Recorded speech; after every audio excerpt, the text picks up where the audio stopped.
Es un honor volver a estar aquí, agradezco profundamente esta oportunidad.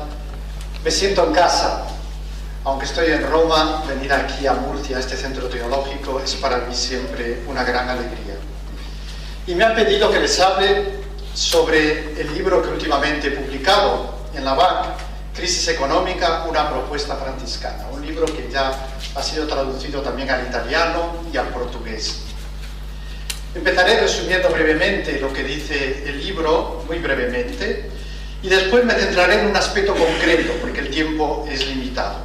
Concretamente les hablaré de la necesidad de superar el no-tuismo, es decir, el reducir la persona a alguien que no es un tú, a algo. Un no-tuismo que prevale en el sistema económico actual. En los negocios se suele decir que nadie mira en la cara al otro. Business is business. Los negocios son los negocios. La competitividad se entiende como una guerra descarnada, en la que cada uno busca su propio interés, sin ningún miramiento altruista. La tradición franciscana, sin embargo, pone al centro la persona concreta y mantiene siempre unidos los bienes económicos y los bienes relacionales. Bien, vamos a ver si voy pasando las diapositivas. Este es el esquema que pienso desarrollarles. Primero, hablar brevemente cómo los franciscanos están en los orígenes de la nueva economía de mercado. Después les hablaré del no-tuismo, una que, según lo que mi investigación es la característica fundamental del capitalismo, no tanto el capital, sino el no-tuismo. Y después hablaré más concretamente de la economía franciscana, es decir, cómo los franciscanos proponen un nuevo modo de afrontar la economía. De alguna manera, esta diapositiva resume lo que les voy a decir. De la mano invisible, de que habla Adam Smith, a la mano tendida. Unir bienes económicos y bienes relacionales. Si se separa esto, no hay una auténtica economía, según los franciscanos. El libro muestra la actualidad de la importante contribución que los frailes realizaron a la reflexión y a la práctica económica durante los siglos XIII-XV. Según algunos autores, su aportación teórico y práctica fue decisiva en el surgimiento de la nueva economía de mercado. Esto ciertamente contradice la opinión de quienes consideran que la ética protestante, estoy pensando en Max Weber, fue un factor decisivo en el origen de la economía del mercado y del capitalismo. Ciertamente, cuando hablo de los franciscanos, no me refiero al capitalismo, sino a la economía social de mercado o economía civil. Los frailes pobres que humanizan la economía. Esto resulta paradójico, ¿verdad? ¿Qué hace un fraile hablándoles de economía a ustedes? ¿Qué hace un fraile como tú en un sitio como este? Resulta paradójico que fueran los frailes los que hicieran un aporte tan fundamental a la humanización de la nueva economía. De un fraile franciscano se puede esperar cualquier cosa, ustedes saben que. Y resulta aún más paradójico que fueran precisamente los frailes más estrictos en el seguimiento de la pobreza, algunos de ellos los que colaboraron más en esto. ¿Cómo es posible? Ciertamente ellos no reflexionaban como economistas, sino sobre todo como teólogos que buscan humanizar las relaciones sociales, también las económicas.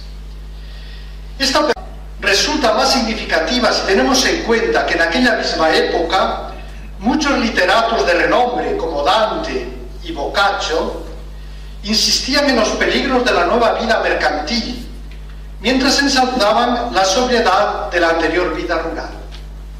Así que intelectuales de aquella época decían, oye, este mercado nos está arruinando la vida y las relaciones. Y los frailes que habían abrazado la pobreza dicen, no, tenemos que humanizar esto. Más próximo a nosotros, en una obra de Bertolt Brecht, uno de los personajes, Shen Te, se queja a los dioses diciendo, ¿cómo puede uno ser buena cuando todo está tan caro?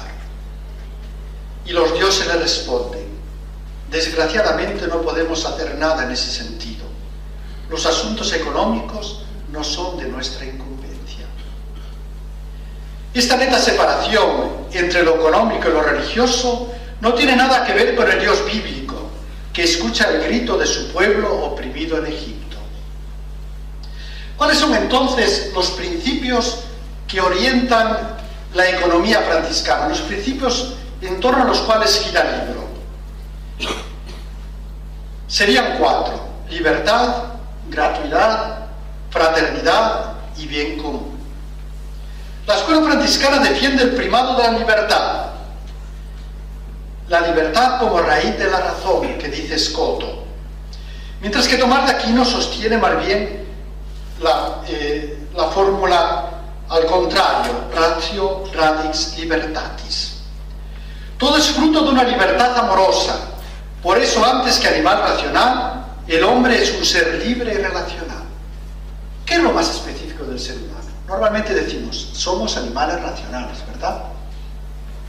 Los franciscanos dicen, no, sobre todo somos libres. Porque si no somos libres, no somos capaces de amar. Porque somos hijos del Dios que es amor. Por tanto, para amar, Dios tiene que ser infinitamente libre. Y como somos libres, nos ha hecho racionales, para que podamos ser libres. Ha prevalecido más bien la otra línea. Somos racionales, y como somos racionales podemos elegir, por tanto somos libres. No sé si les estoy complicando un poco. La escuela franciscana defiende esto, por eso se llama el voluntarismo, porque la voluntad es donde reside nuestra libertad, donde puedo decir sí o no. La razón no, el intelecto lo que ve no es libre para ver lo que no se le presenta delante. La libertad y la gratuidad van siempre unidas. Sin libertad no hay gratuidad y viceversa. Asimismo, la libertad y la gratuidad llevan necesariamente a la fraternidad y al bien común.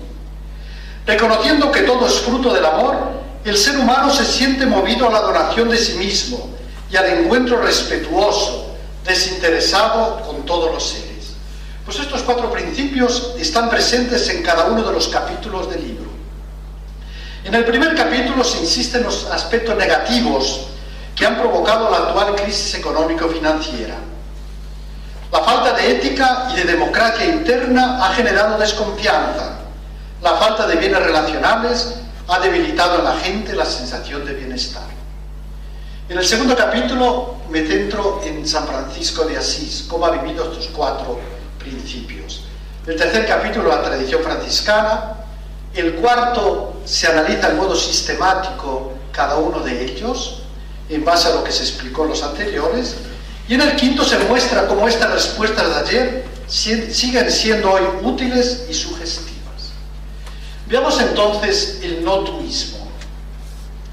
La crisis económica actual es fruto de un enfoque economicista que evita cualquier referencia al altruismo y a la gratuidad. Se habla de la mano invisible del mercado para justificar el no tender la mano. Las decisiones mercantiles son analizadas en modo objetivo, sobre la base de la indiferencia. Aunque en teoría no se excluye otro tipo de motivaciones personales, en la práctica la ciencia económica da por supuesto que el egoísmo es nuestro móvil principal. Las personas son objetivadas, estandarizadas, reducidas a individuos promedio, sin una concreta identidad. El sistema económico imperante promueve relaciones puramente instrumentales, pues es más fácil aprovecharse del otro cuando se trata de un ser anónimo, sin rostro, un desconocido. Se dice que el mercado funcionará mejor cuanto más débiles y funcionales sean los lazos familiares o afectivos. Es decir, siguiendo descaradamente el propio interés, se ayudará más a la sociedad que cuando se pretende colaborar con el bien común. Se excluye el donarse y el sacrificar la propia conveniencia, pues la sociedad mercantil no se basa en lazos personales, sino en la suma de intereses particulares. Les voy a citar un texto de Adam Smith, dice así: no es de la benevolencia del carnicero, del vinatero, del panadero, sino de sus miras al interés propio, es de quien esperamos y debemos esperar nuestro alimento. No imploramos su humanidad, sino acudimos a su amor propio. Nunca le hablamos de nuestras necesidades, sino de sus ventajas. Así que lo que priva es el interés. El no tuismo, es decir, el no ver al otro como un tú, sería la característica más fundamental del capitalismo. Los liberales del período clásico lo ven como fundamento de una sociedad más democrática e igualitaria, pues liberaría al individuo de las dependencias familiares y sociales que le maniataban en la anterior sociedad jerárquica, una sociedad muy estructurada y al mismo tiempo que oprimía de alguna manera al individuo, donde todos se conocían. Liberado de aquellas ataduras indeseables, el individuo podrá tener una sociabilidad madura y auténtica en el ámbito civil. Y en el ámbito económico podrá actuar en modo racional y metódico, teniendo como único referente la justicia. Así que, buscando el propio interés, sin preocuparse de los otros, el individuo podrá servir mejor a la sociedad y ganarse un merecido prestigio social. Así que no, nada de pamplinas, cada uno que busque su interés, y ya la mano invisible del mercado arreglará esto. San Francisco rechaza este tipo de economía sin bienes relacionales. Este tipo de relaciones impersonales, de pago y basta, basadas únicamente en el interés monetario, lo que los ingleses llaman cash nexus, empezaba ya a fraguarse en tiempos de Francisco de Asís, con el debilitamiento de las corporaciones medievales. En aquel contexto social cada vez más codicioso y eficientista, el excomerciante de Asís renuncia al dinero y rechaza la mentalidad que todo reduce a mercancía objetivable, medible, intercambiable. Y Francisco lo sabía bien.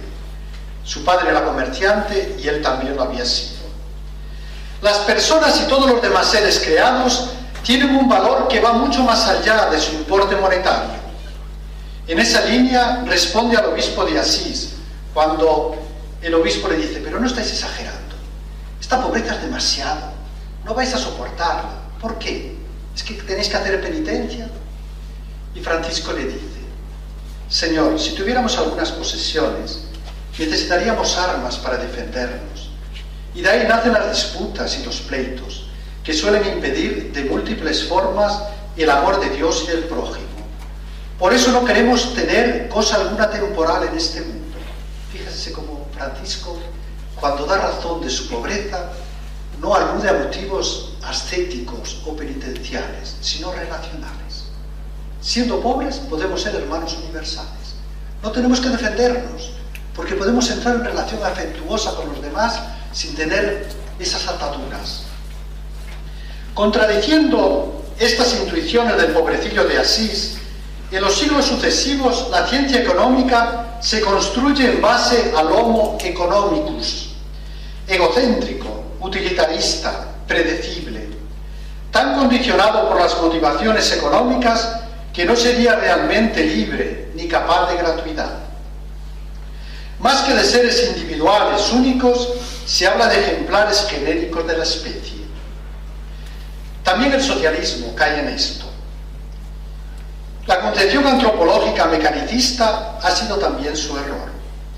El individuo estaría subordinado al funcionamiento del mecanismo económico-social, reducido a una pieza anónima del engranaje colectivo.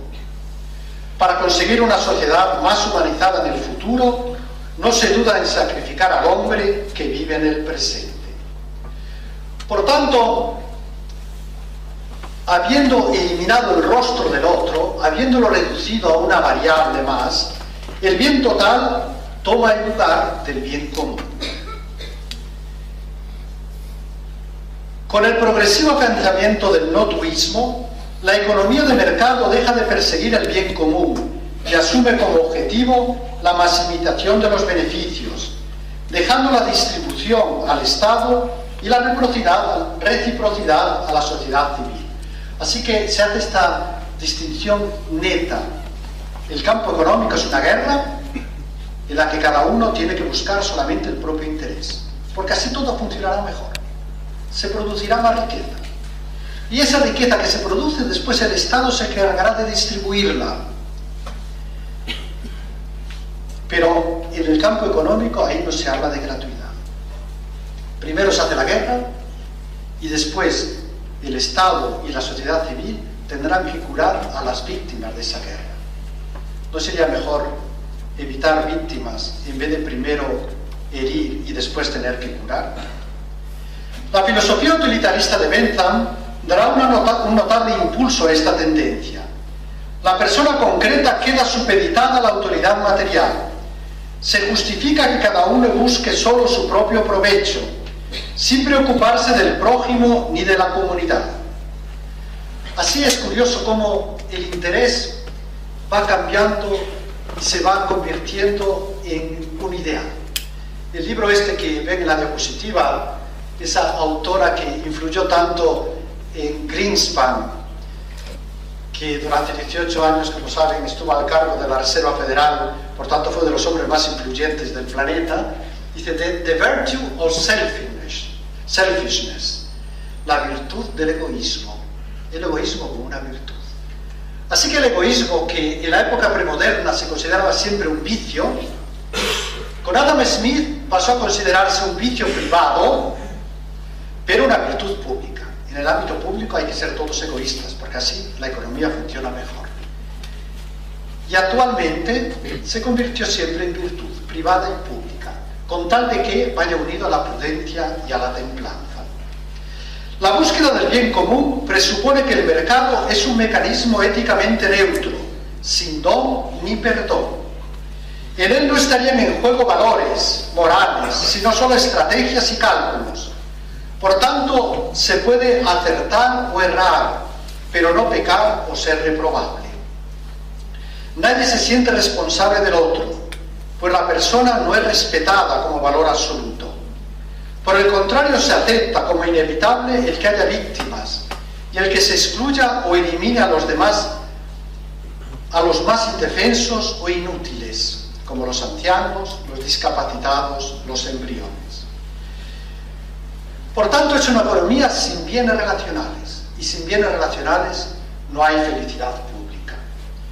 El sistema capitalista actual presume de haber incrementado la productividad y el capital económico, pero le cuesta reconocer que ha empobrecido el capital social. No deja de ser paradójico que, a pesar de haber aumentado los bienes materiales, las personas se sientan más infelices. El desarrollo económico ha sido acompañado de un incremento de la insatisfacción. Se echa en falta ese tenor de vida buena que los bienes económicos deberían garantizar. Esta paradoja estaría relacionada con el eclipse de la economía civil en los siglos XVI y XVII. La búsqueda ansiosa de la riqueza de las naciones, de que habla Adam Smith, ha hecho olvidar que lo realmente importante es la felicidad pública, pues la persona es la mayor riqueza que tienen las naciones. Bien, entonces pasamos a la tercera parte de mi exposición. Economía franciscana al servicio de la persona. La Iglesia afirma que el orden social y su progresivo desarrollo deben en todo momento subordinarse al bien de la persona, pues ella es el principio, el sujeto y el fin de todas las instituciones sociales. Y cuando se habla de persona aquí, no se habla de el hombre abstracto, sino del hombre real, concreto, histórico. Se trata de cada hombre y en todas sus dimensiones. Todas las grandes ideologías hablan de salvar al hombre, de buscar lo mejor para él, pero se habla de un ser humano idealizado, abstracto. Cuando después se llega al hombre concreto, a ese que no te hace caso, que no responde como esperas, entonces se le elimina, porque obstruye el desarrollo de esa ideología. Poniendo a la persona al centro, se recupera el sentido etimológico de la palabra economía, que está formada por oikos, casa, familia, y nomos, norma, indicando así que su objetivo prioritario no es la eficiencia en el producir y en el acumular riquezas, sino más bien el hacer de nuestro mundo una casa habitable y acogedora, donde todos puedan vivir en familia, sin ningún excluido. ¿Cómo hemos cambiado la palabra, verdad? Economía. Se trata de hacer una casa, de poner las normas, nomos, para que todos podamos vivir tranquilos, serenos. Pero no solamente economía, tantas otras palabras. Interés, el interés. Etimológicamente es inter-esse, estar entre.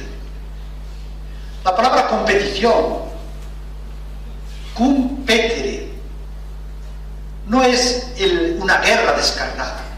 Competere es buscar juntos la solución mejor. Es buscar de modo innovativo la solución mejor a los problemas que tenemos.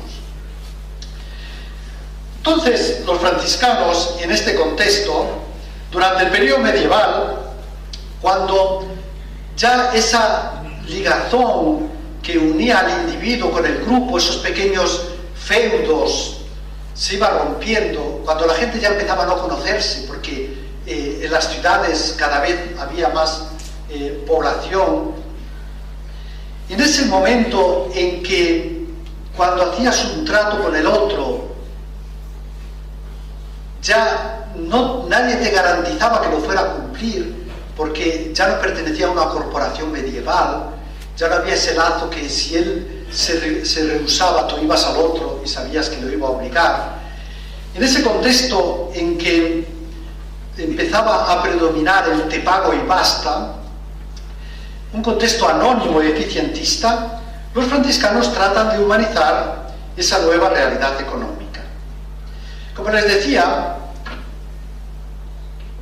resulta paradójico que precisamente los frailes más estrictos en el abrazar la pobreza fueran los que hicieron una aportación más fundamental. Como ven, no tenían una visión negativa, maniquea de la realidad. Concretamente, Pedro de Juan Olivi pertenecía al grupo de los espirituales. Pedro de Juan Olivi fue, ya les expliqué en aquella conferencia que dimos la otra vez, fue el que hizo la contribución teórica más notable al desarrollo de la ciencia económica. Y sus proposiciones fueron condenadas como demasiado rigoristas en el capítulo general franciscano de 1282. Y más tarde, en Milán, en el capítulo de 1285, se prohibió a todos los frailes franciscanos la lectura de sus obras.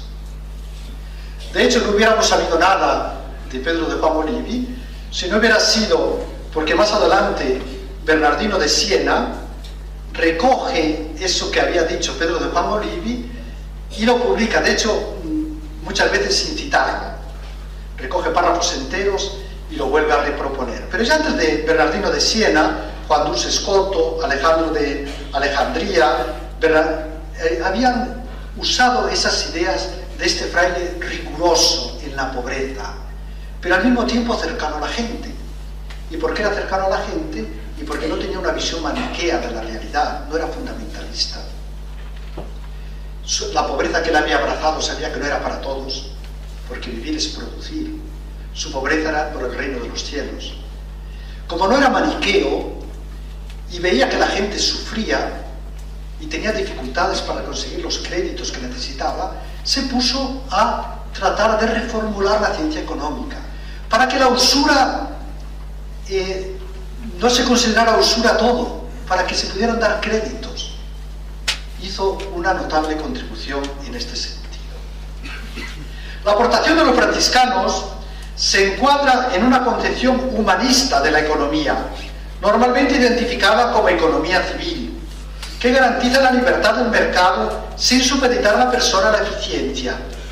Por tanto, el protagonista no es el individuo egoísta como en el capitalismo, ni el Estado paternalista como en el colectivismo, sino la sociedad civil. Decía que uno de los principios franciscanos es la libertad, ¿verdad? Si el principio de la libertad, porque Dios es amor, y somos imagen de Dios que es amor, la economía necesariamente tiene que favorecer la libertad. Tiene que ser una economía de mercado, social de mercado, pero no capitalista. Es muy distinto.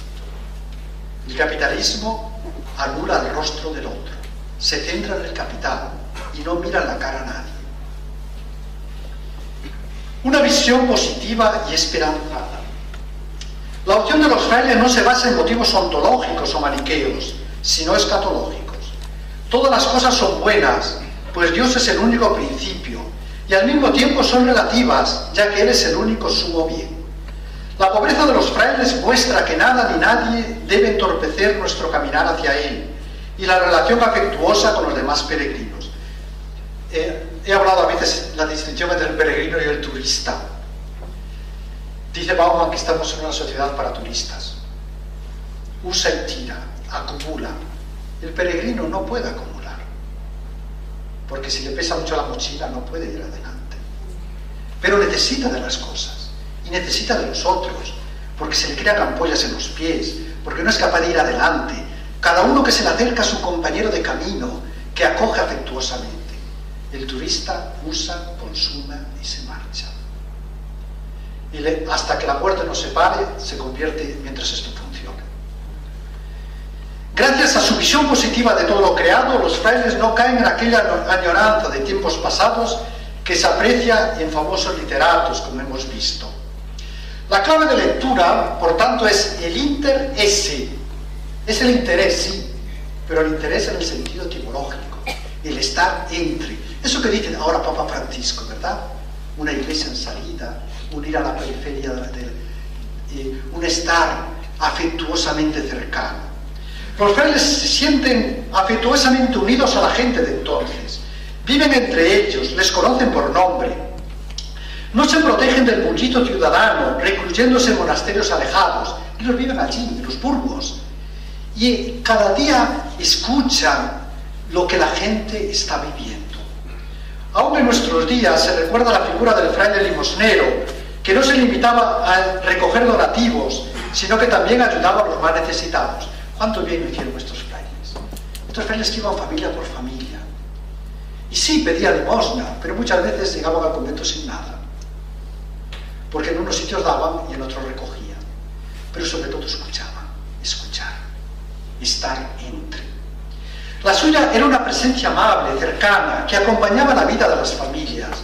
Si nos encerramos en el convento, como frailes y como iglesia, entonces perdemos nuestro sentido, nuestro ser. Si porque disminuye el número de cristianos tenemos esta tendencia a decir, conservémonos puros, a Francisco no le interesaba tanto ser puro, le interesaba ser hermano.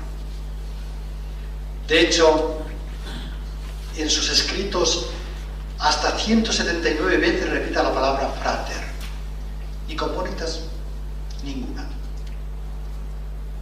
Más que ser puro, le interesaba ser hermano.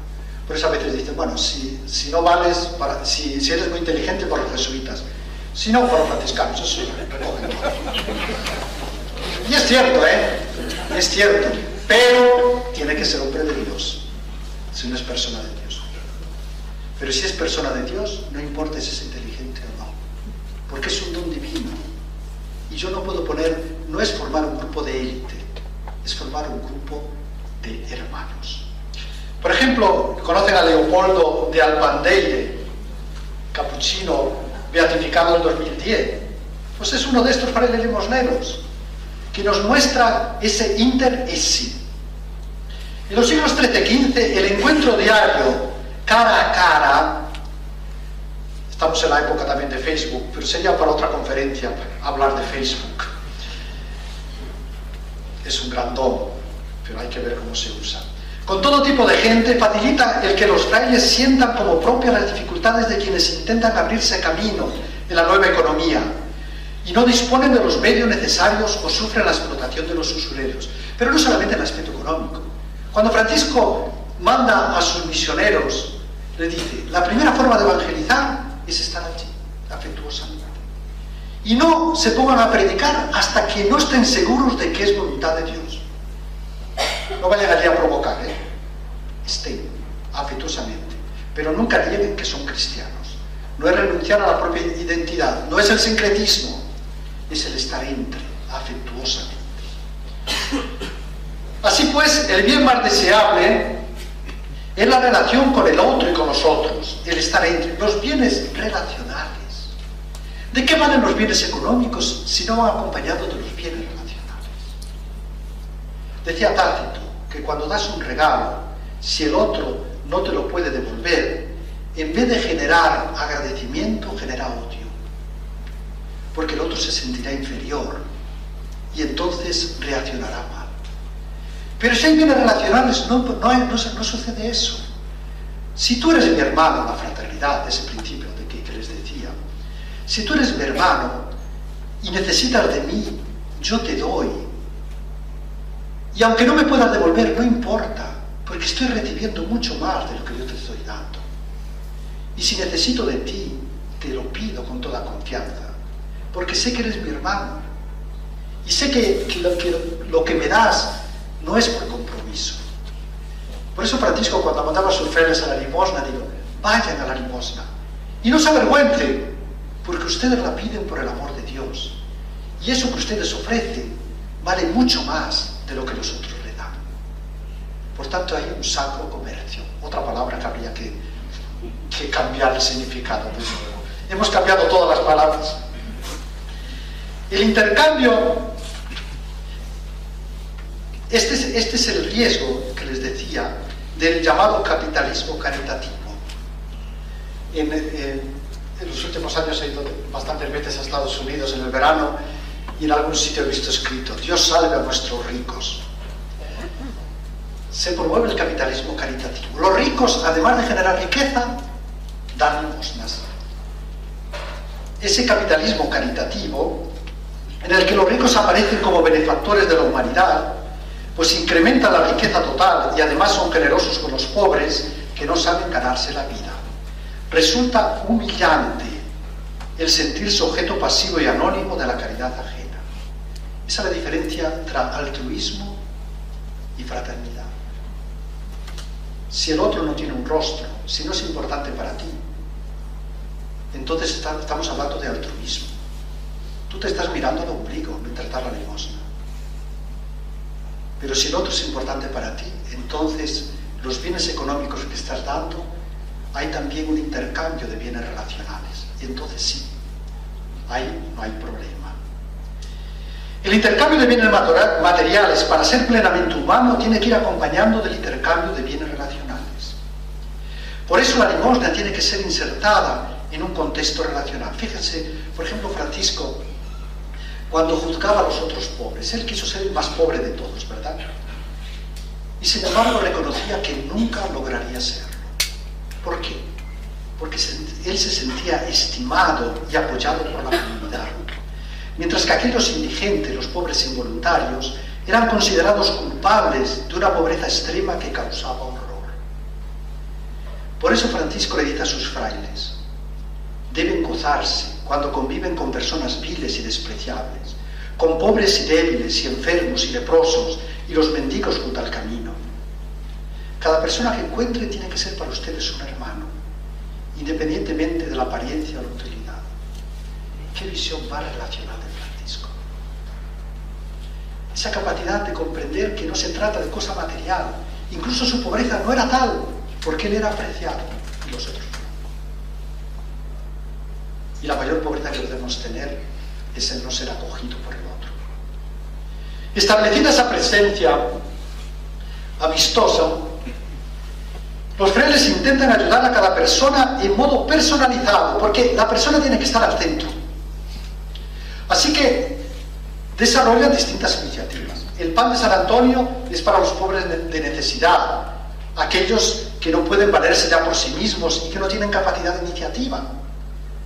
Pero para los que tienen capacidad de iniciativa no vale el pan de San Antonio. Es muy cómodo dar una limosna, cerrar la puerta y aquí nos quedamos. Ya hice la obra buena del día, ahora me meto delante del ordenador y me olvido del mundo. No. A los que tienen capacidad de iniciativa hay que ayudarles a que sean protagonistas de la sociedad. Hay que redimirlos. Ayudarles a que se sientan importantes, porque esa es la mayor riqueza. Por tanto, los frailes empiezan con los montes de piedad.